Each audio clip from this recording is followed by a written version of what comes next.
This video is brought to you by Squarespace.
I just got back from a trip to Lisbon with my friend JP, where we spent 6 days focusing on street photography. I've heard a lot of great things about Lisbon, especially from fellow street photographers, making this place high on my list of locations I wanted to take photos at. So with just over 7,000 raw images taken, 118,000-ish steps, and a slightly burned back of my neck, this is my experience taking photos in Lisbon.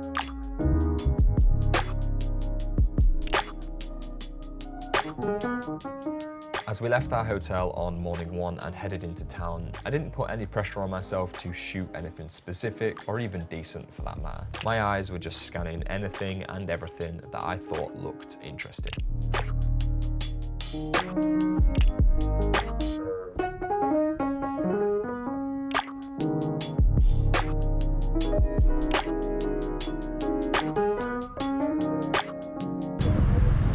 Oh, I missed that. What are you looking for? What's your brain doing? I think that because London has been so flat with light, I'm just being drawn to pockets of light because I feel like that's the easiest way to make a subject interesting. I think you've been shooting more story-based. I've been shooting more like shape-based. Yeah. But I think that that's naturally our style. Yeah. So we just stumbled across this street, or this staircase leading up to this alleyway. Looks fantastic. The light is amazing. What makes this scene, you know, a possible portfolio-worthy image is this text that says, "Smile, you're in Happy Street." So for me, good composition with the light and shadow, harsh light here, someone walking down the stairs with a smile on their face, or even a group of people laughing, that would be like the end-all be-all. Now I've taken one photo, a girl in a blue dress, the text is blue, it looks good, but they're not smiling. I want their face, I want emotion. That's just what my brain is doing. Like I want a juxtaposition or a relationship between the text and the subject. That's what I'm thinking. I am having an absolute field day at this spot right here. This yellow backdrop in front of me and this blue board next to me. I'm kind of framing them flush with each other.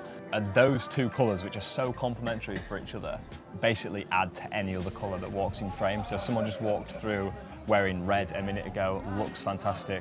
Someone walked through in a yellow t-shirt. It's a bit crowded now, but you see like yellow trousers here, yellow bag, absolutely perfect.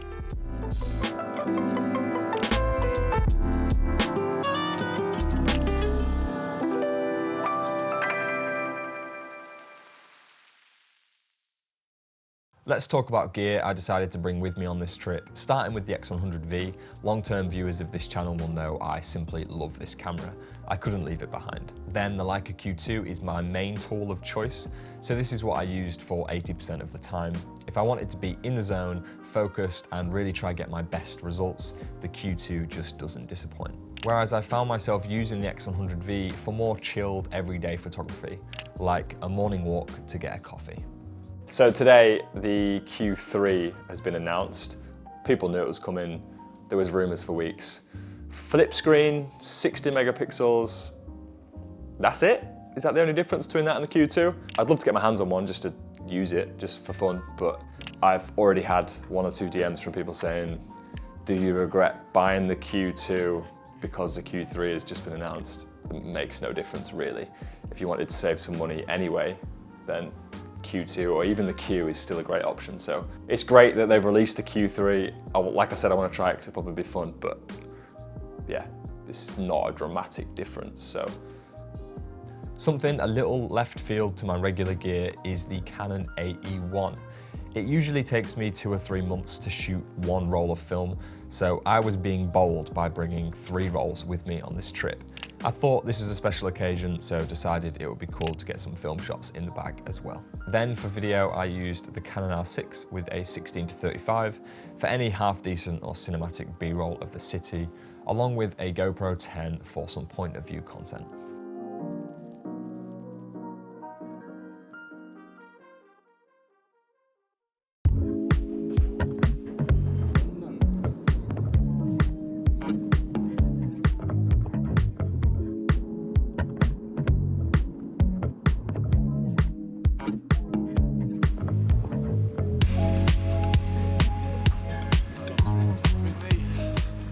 JP and I thought it would be a good idea to get up pretty early for that sweet morning light, and looks like we brought London's weather with us today. Yeah, there was no point getting up this early. The clouds are just smothering the sky, and it's freezing. Yeah, I dressed for peak Ibiza weather, which it isn't right now, so I'm just going to put some steps in and try and warm up.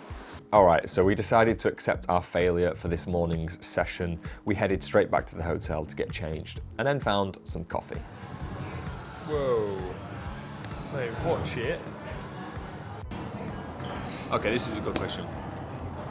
What is a 5-star street photography for you? What is a 5-star street What is a 5-star photo? There's got to be like a moment that will probably never happen again. Yeah. Very well composed. Sharp? Sharp. Probably. If it's If it's a perfect If it's image, perfect, yeah. then the quality also has to be perfect. Yeah. I know there might be some film photographers that'll disagree with that, but No! It's kind of like if I think about the 5-star images, like the classical 5-star images, you know, a typical that Joel Merowitz photo where people like that guy stepping over that guy on the street. Iconic. That's probably as sharp as he would have got it anyway. So it is perfect. Does that make sense? Really strong emotional pull or story.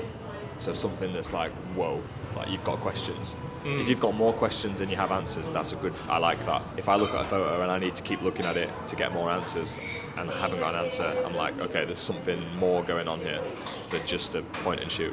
We will get back to the video in just a second, but I wanted to quickly share with you today's sponsor, Squarespace. I have personally been using Squarespace for years as the all-in-one place to run my online business. With hundreds of beautiful templates to choose from, getting my photography and portfolio presented professionally has been super easy. I use Squarespace to sell my presets, organize and showcase my photography, and have recently shared more personal work with my audience via a weekly newsletter, The Focal Point. This newsletter is my favorite way of sharing insights and content with my most engaged viewers. It was so simple to set up and continues to be easy running it. If you are serious about your photography and you're looking for the best place to host your portfolio, then I cannot recommend Squarespace enough. So why not at least start a free trial and see what you think. When you're ready to launch, go to squarespace.com/Mike Chudley to save 10% off your first purchase of a website or domain. Now let's get back to the video. I feel like we cannot talk about Lisbon without also mentioning pasta de natas, those little Portuguese tarts. Minus the X100V, I've never experienced something so talked and so hyped up about. So with multiple recommendations from everyone I pretty much spoke to, we headed to the most famous spot that sold these Portuguese tarts.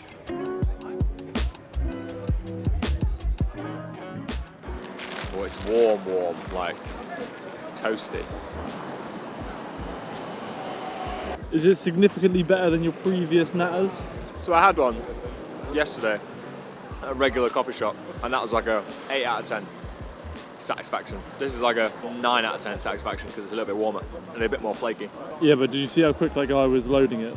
They were sick in there, they know what they're doing. Yeah. All right, so food review over with. Let's go take some photos. So we're by Belem Tower, or Belem Castle, I think. And what we don't have is good light. As you saw from the clip earlier, I was in a totally different outfit. We got changed, I think that's a smart idea. But what we do have is windy conditions, and I didn't realise how much fun I would be having. Basically, people's coats flapping around, people's hair covering their face, and I managed to snap a photo of 2 older gentlemen holding their hats on their head, like to stop their hats from going everywhere. So now, it's like reignited a focus for, okay, people in absolute chaos because of the wind, so jackets, hair, people kind of like squinting and stuff like that. This is just as fun as if there was good light.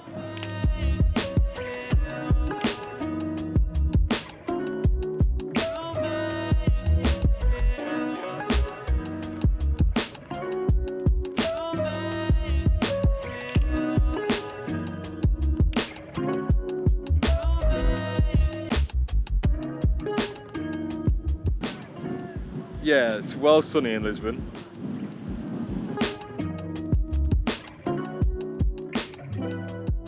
One of the many things I love about street photography is the unpredictability of it all. And this series of photos I want to show you now, and one keeper from this situation, is very random. I came across a guy who was performing exercises and stretches for his camera. So he had his phone set up and he was filming himself by the seafront. Nothing overly interesting about this until he started trying handstands. And in my head, I thought, how cool would it be to get him mid-handstand, or even just his feet in the air, because that would kind of be weird and you wouldn't know what was going on without me explaining it, obviously. So I did my thing, I hovered around for a little bit, took photo after photo after photo, and then I realized I needed to get quite close for this image that I had in mind. So I took the leap, took the photo, and yeah, I'm really pleased with how this turned out.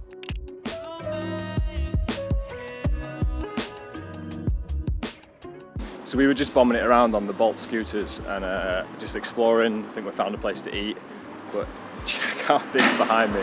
The bridge is just cutting through all of the residential area. And I don't normally shoot a lot of architecture, but how could you not? This looks so cool.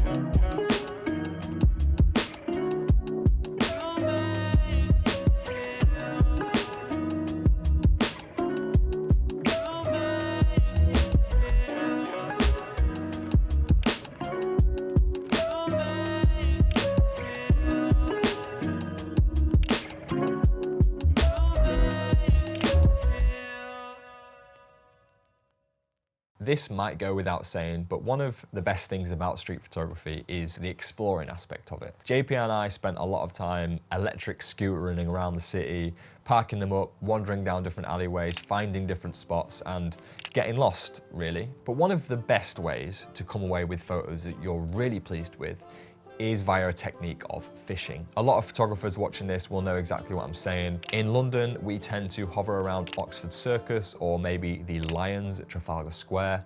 If you find a good composition and the light is good, don't move, because something is bound to happen. And with that being said, one of my favorite spots in Lisbon was the main square at the bottom of the city and the seafront. So with the light being absolutely outstanding at the end of day 2, we hovered around, did our fishing, and made the most of it.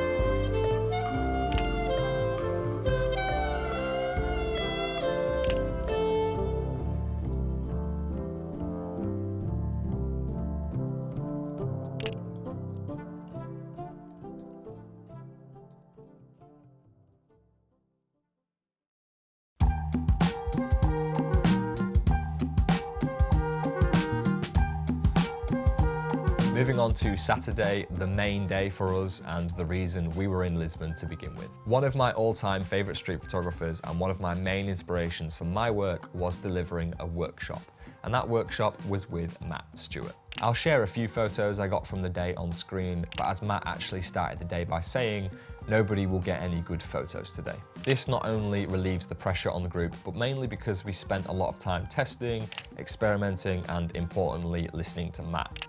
If you get any great pictures as well, that's a bonus. If you're interested to know more about what we did on the day, I've created a blog on my website for you to check out. And the Focal Point readers will have already received a newsletter detailing the day as well. All I can say is that seeing and hearing how someone as experienced as Matt goes about his street photography was incredible. Hearing his thoughts, breakdowns of different scenes, and watching him work meant that this was, without a shadow of a doubt, one of the best investments into my photography. Even though Matt said we wouldn't get any good photos from that day, respectfully, I got one that I'm super pleased with. For those who watched my previous video from London, I explained how I wanted to take an image with someone holding up their phone and there's a face on the back of their phone case so I could get a funny juxtaposition with the phone case and that person's head. I am essentially on the hunt for that image now, and well, I guess you could see where this is going.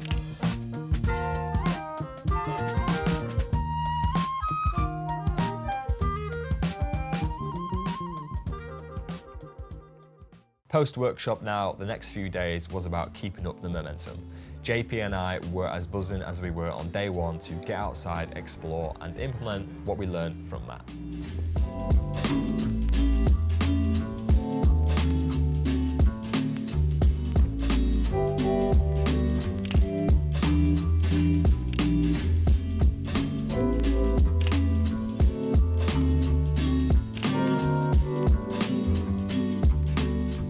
For 2 days in Lisbon, I wanted to dedicate some time filming X100V and Leica Q2 point of view videos. All of the photos and content from those days will be their own videos, so keep an eye out for that, and if they're already out, then go check them out. But here's a few of my favourite images from the following 2 days.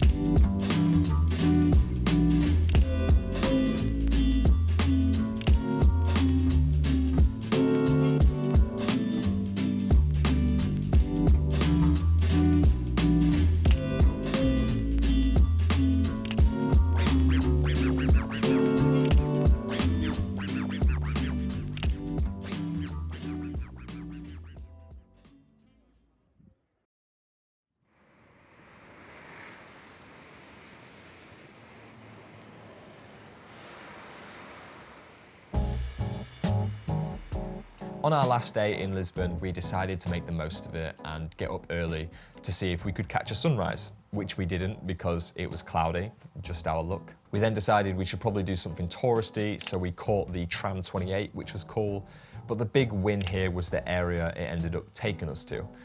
It was beautiful around there, and at this point, the light was amazing. The last morning in Lisbon was truly beautiful.